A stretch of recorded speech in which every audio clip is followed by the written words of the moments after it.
ప్రజాస్వామిక ప్రజా వ్యతిరేక విధానంతోనే జగన్మోహన్ రెడ్డి గారు పరిపాలన కొనసాగిస్తున్నారు. మరి చింతలపూడి లింగపల్లి మండలాన్ని మరి డివిజన్లో కలపడం చాలా బాధాకర విషయం. మరి ఈ రోజున మరి చింతలపూడిని మరి లింగపల్లి మండలాన్ని ఏలూరు డివిజన్లో కలపాలని మరి తెలుగుదేశం తరఫున మేము డిమాండ్ చేస్తున్నాం.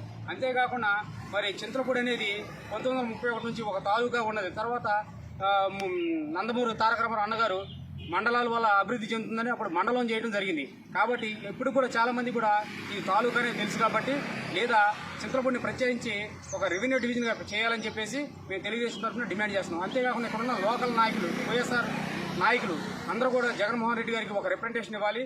ఇక్కడున్న గౌరవ శాసనసభ్యులు కూడా మరి జగన్మోహన్ రెడ్డి గారికి ఒక రిప్రజెంటేషన్ ఇవ్వాలి. ఏది చింతలపూడిని రెవెన్యూ డివిజన్ చేయాలని లేదా ఈ చింతలపూడి మండలాన్ని లింగపల్లి మండలాన్ని మరి ఏలూరు రెవెన్యూ డివిజన్ ఉంచాలని చెప్పేసి కూడా వాళ్ళు మరి జగన్మోహన్ రెడ్డి గారు డిమాండ్ చేయాలని చెప్పేసి మేము టీడీపీ తరఫున వాడిని డిమాండ్ చేస్తున్నాం.